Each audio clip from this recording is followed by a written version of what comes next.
بسم اللہ الرحمن الرحیم۔ السلام علیکم دوستو، کیسے ہیں آپ؟ تو دوستو آج کا ہمارا ٹاپک غزوہ ہند کے متعلق ہے، اور آج غزوہ ہند کے متعلق 2 احادیث جو ہیں وہ بیان کی جائیں گی، تو ویڈیو کو اینڈ تک لازمی دیکھیے گا، اور جس بھائی نے ابھی تک ہمارا چینل سبسکرائب نہیں کیا وہ کائنڈلی سبسکرائب بھی کر لیں تاکہ ہماری تمام لیٹسٹ ویڈیوز آپ تک آسانی سے پہنچ سکے۔ تو ویڈیو کا آغاز آخری حدیث آج کے لیکچر کی 12ویں حدیث، امام محمد بن عبداللہ المہدی سے ریلیٹڈ، 12ویں خلیفہ سے ریلیٹڈ 12ویں حدیث۔ یہ مرفوع بھی ہے لیکن وہ ضعیف طرق ہے، یہ موقوفاً روایت ٹھیک ہے سیدنا ثوبان سے المستدرک للحاکم میں انٹرنیشنل نمبرنگ کے مطابق 8531 نمبر کے آپ صلی اللہ علیہ وسلم نے فرمایا، جب تم خراسان کی طرف سے سیاہ جھنڈے آتے ہوئے دیکھو تو ان کا استقبال کرو، کیونکہ فیہا خلیفۃ اللہ المہدی، ان میں اللہ کا خلیفہ مہدی بھی ہوگا۔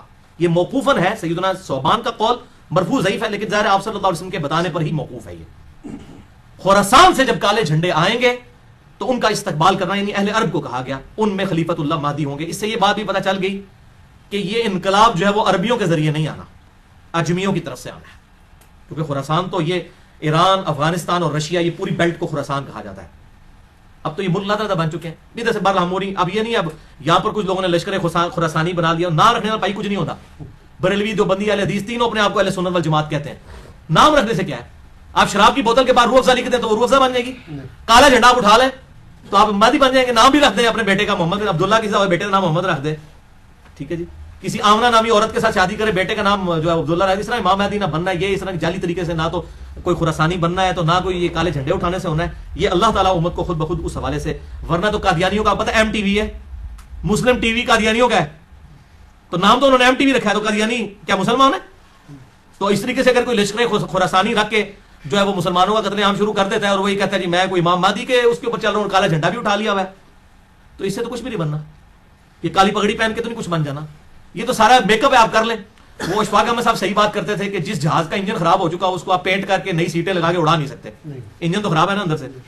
تو آپ یہ لیپا پوتی کر رہے ہیں، مولوی داڑھی لمبی لمبی رکھ لیں، پگڑیاں باندھ لیں، کرتے شلواریں اوپر اٹھا لیں، ٹخنوں سے گنے پہ اٹھا لیں، تلواریں اٹھا لیں، اس طرح کرنے سے کوئی محمد بن عبداللہ المہدی یا اس کے گروہ کا بندہ تو نہیں بن جائے گا، وہ تو جب معاملہ ہوگا اسی وقت ہوگا۔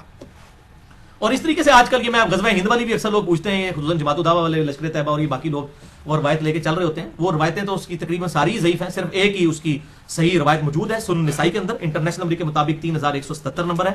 ایک چیپٹر کا نام بھی امام نسائی نے باندھا ہے غزوہ ہند کے نام سے، اس میں ایک روایت ہے کہ آپ صلی اللہ علیہ وسلم نے فرمایا، سنن نسائی 3177 انٹرنیشنل نمبر کے مطابق، اور ایک انٹرنیشنل نمبرنگ جو چل رہی ہے وہ اس میں 3175 ہے، 2 کا فرق ہے۔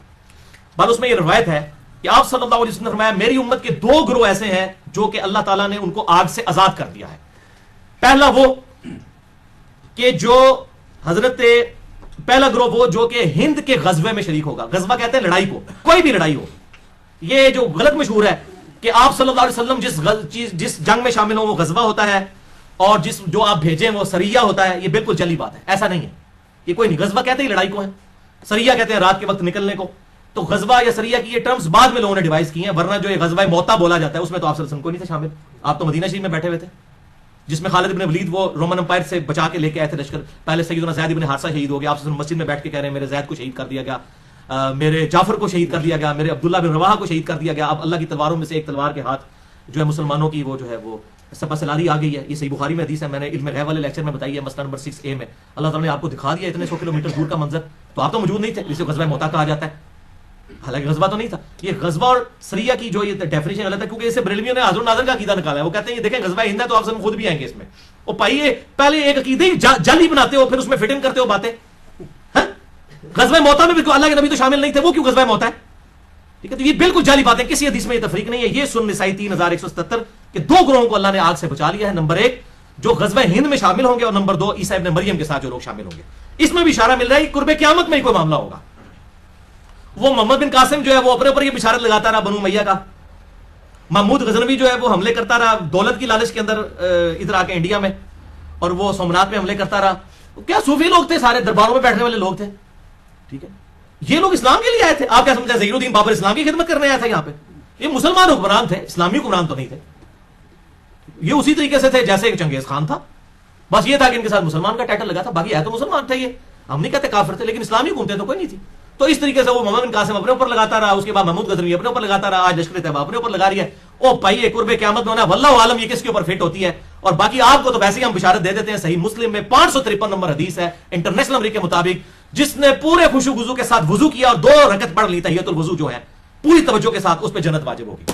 تسی بھائی نہ بیڑی بیڑے شامل ہو تے نہ جناب تسی قسطنطینیہ دے حملے شامل ہو, تسی گھر بیٹھ کے بھائی جنت دی بشارت لے لو. صحیح مسلم 553, اس تو بعد جو مرضی کرتے رہو.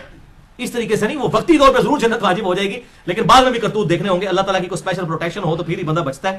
تو یہ اس طریقے سے لوگ جو بشارتیں فٹ کرتے پھرتے ہیں, یہ کوئی کنفرم نہیں ہے. میں نے آپ کو مشکات کا بتا دیا کہ اگر کسی کو شوق ہو تو یہ مشکات کا پورا چیپٹر جو ہے 3-4 چیپٹرز کٹھے ہیں, 142 احادیث ہیں انٹرنیشنل نمبر کے مطابق 5379 سے 5520 تک. یہ آپ قرب قیامت کی نشانیوں کے اوپر پڑھ لیں.